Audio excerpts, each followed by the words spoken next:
আমি তো দুর্ভাগা বটেই। ফিরহাদ হাকিম একটি নোংরা ধরনের সাম্প্রদায়িক চরিত্রের মাদ্রাসা ছাপলোক।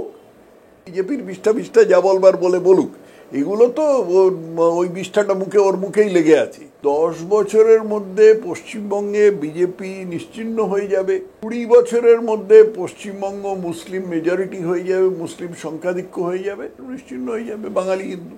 বুদ্ধিজীবীটা এখন একটা ঘৃণার শব্দ হয়ে গেছে, কিন্তু যাদের ধরে মমতা ব্যানার্জি কে কে ছি ছি কে কে ছি ছি করিয়েছিল, তারা যে আশ্চর্য চুপ করে আছে, তারা যে মোমবাতি নিয়ে রাস্তায় বেরোয়নি, এইটা হচ্ছে আরো লজ্জার বিষয়। পশ্চিমবাংলাও আস্তে আস্তে পশ্চিম বাংলাদেশ হয়ে যাবে, এবং এখান থেকে সব লোক পার করে, দাঁতনের বর্ডার পার করে, নাহলে বরাকর বর্ডার পার করে ঝাড়খণ্ড বা ওড়িশায় চলে যাবে। কিন্তু সেখানে তো জায়গা থাকবে না। মোহনদাস গান্ধী আর বামপন্থীরা এরা মিলে একটা ধর্মনিরপেক্ষতার ঘেঁট বানিয়ে গত 100 বছর ধরে বাঙালি হিন্দুকে খাওয়াচ্ছে।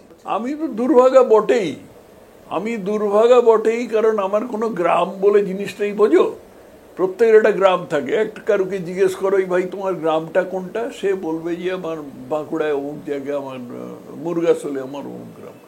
একজনকে জিজ্ঞেস করো তোমার গ্রামটা কোথায়, ভাই বললে যে বর্ধমানের কাছে শ্রীখণ্ডে আমার অমুক গ্রাম। আমার কোনো গ্রাম নেই। কেন গ্রাম নেই? সেই গ্রামটা যে উড়ে যায়নি, সুনামিতে ভেসে যায়নি, কিছুই হয়নি। সেটা হচ্ছে পূর্ব বাংলায়, অর্থাৎ আগে যেটা ছিল পূর্ব পাকিস্তান, সেটা হচ্ছে এখন বাংলাদেশ। সেখানে আছে, সেখানে আমাদের পক্ষে বাস করা সম্ভব নয়, হিন্দুর পক্ষে বাস করা সম্ভব নয়। সেই জন্য আমার আজকে গ্রাম নেই। আমার গ্রাম নেই, যে এইটার চেয়ে বড় দুর্ভাগ্য আর কি হতে পারে। ইউরিপিডিস বলে একজন লেখক ছিলেন গ্রিসে, প্রাচীন গ্রিসে। তিনি তার একটা বিখ্যাত নাটক আছে মিডিয়া বলে, সেই মিডিয়া নাটকে তিনি বলেছিলেন, নিজের দেশ হারাবার যে দুঃখ, তার মতন দুঃখ আর কিছু হয় না। আমার এই দুঃখটা আছে, অনেকের নেই। যারা বাস্তবে আমার কলকাতায় জন্ম হয়েছে, কিন্তু আমি যে কোনো কারণেই হোক, আমি আমার যে গ্রাম নেই, এবং গ্রাম থেকে যে আমরা হিন্দু হিসেবে হিন্দু হওয়ার অপরাধে বিতাড়িত হয়েছি, এই জিনিসটা আমাকে এখনো পীড়া দেয়। অনেককে দেয় না, তারা মনে করে তারা গড্ডলিকা প্রবাহে ভেসে যাচ্ছে, বা হিন্দু মুসলিমের কি তফাৎ ভাই, সবাই মানব ধর্ম, সবাই তো মানুষ, এইরকম আবল তাবল কথা ভাবে। তারা পশ্চিমবঙ্গ থেকেও বিতাড়িত হবে। ভাগ্যক্রমে আমি তখন বেঁচে থাকবো না। আমি অনেক কথা বলে ফেললাম, এইটা হচ্ছে দুর্ভাগ্যের চেহারা। ফিরহাদ হাকিম একটি নোংরা ধরনের সাম্প্রদায়িক চরিত্রের মাদ্রাসা ছাপলোক।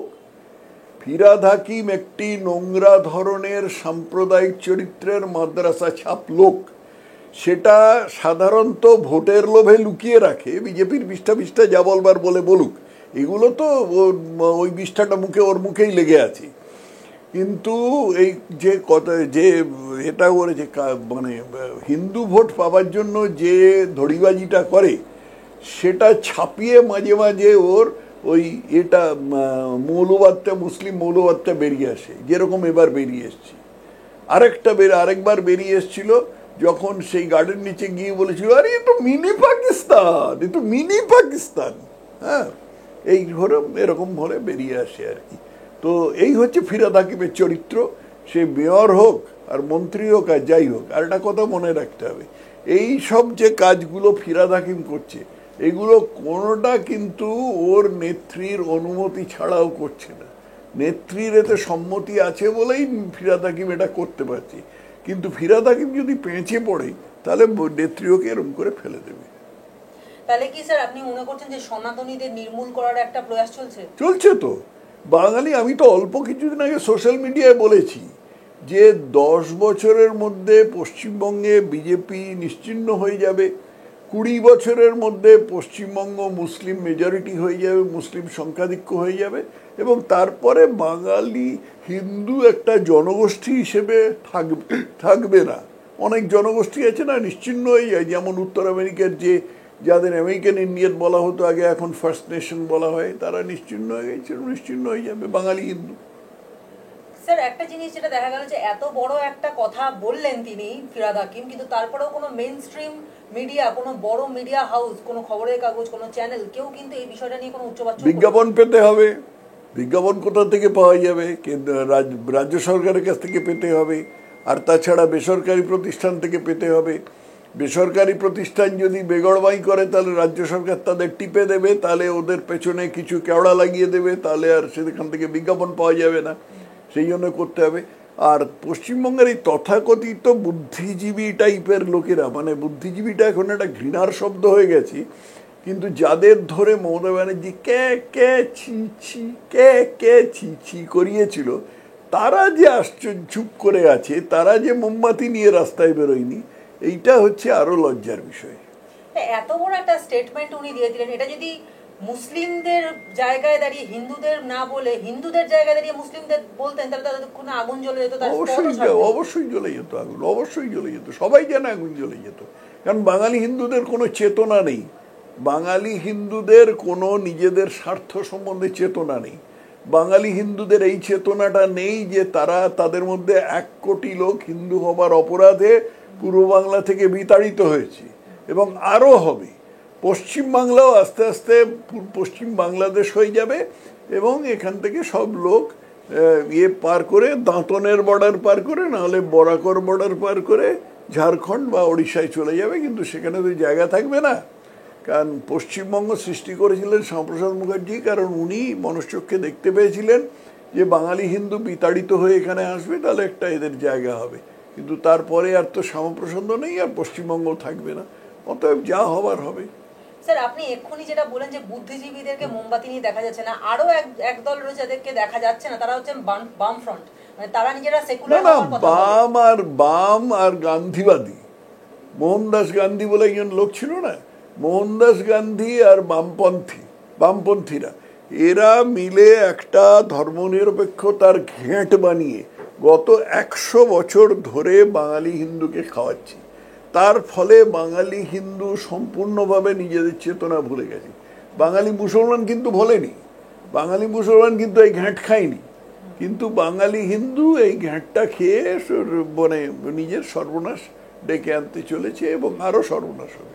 স্যার, আমরা দেখতে পাচ্ছি যে এই ভোটের রেজাল্টটা বেরোনোর পর থেকেই হঠাৎ করে তৃণমূল নেতারা হঠাৎ করে খুব বেশি তারা দাপুটে হয়ে পড়েছেন। যেমন আমরা জয়ন্ত সিং এর ভিডিও দেখলাম, তারা এনে মানে একজন মহিলাকে ধরে ক্লাবের মধ্যে মারধর করছেন, বা এর আগে আমরা দেখেছি যে কিভাবে শাহজাহানকে দেখেছো, চোপড়ায় দেখেছো, এগুলো তো হবেই, এগুলো হবেই। কারণ এগুলো নিয়ে মমতা ব্যানার্জির কোনো হেলদোল নেই।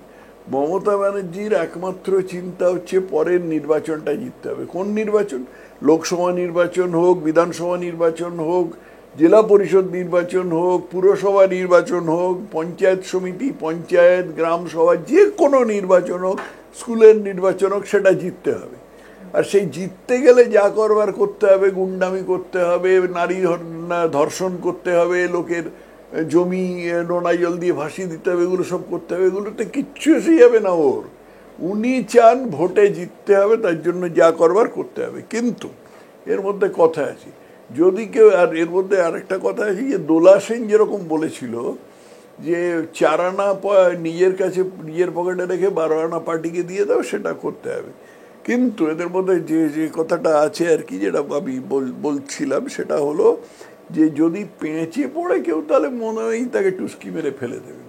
যেরকম পার্থ চ্যাটার্জি, তার রক্ষিতা, অনুব্রত মণ্ডল, এদেরকে ফেলে দিয়েছেন, সেরকম ফেলে দেবেন।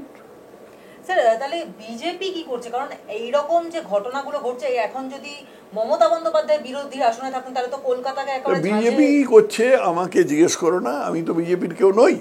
এক সময় আমি বিজেপির অনেক দিন আগে সভাপতি ছিলাম, তারপরে আমি বিজেপির সমর্থক ছিলাম, তারপরে আমি যখন রাজ্যপাল হলাম তখন বিজেপির সাথে সম্পর্ক আমাকে স্বাভাবিকভাবে ছিন্ন করতে হলো, আইনগতভাবে ছিন্ন করতে হলো। তারপরে আর আমি দলের সদস্যপদ নিইনি, এখন আমার প্রাথমিক সদস্যপদ নিইনি। অতএব বিজেপি কি করছে এ কথা আমাকে জিজ্ঞেস করো না, ওদের জিজ্ঞেস করো গিয়ে। স্যার, বাংলায় যে মানে 6টা লোকসভা হাতছাড়া হয়ে গেল, বা 30% মুসলিম ভোটও পুরোপুরি একদম তৃণমূলের দখলে চলে গেল, এরপরে 26-এ যে নির্বাচন হবে, সেই নির্বাচনে এতটা কনফিডেন্ট বিজেপি জিতবার ব্যাপারে, যে এইগুলো সমস্ত মানে প্রবলেম থাকার পরেও বিজেপি কনফিডেন্ট কি? আমি জানি না। আমার ধারণা বিজেপি যদি ঘর গুছিয়ে না নেয়, unless it gets it's act together, যাকে ইংরেজিতে বলে, যদি ঘর গুছিয়ে না নেয় তাহলে ওসব কিছুই হবে না।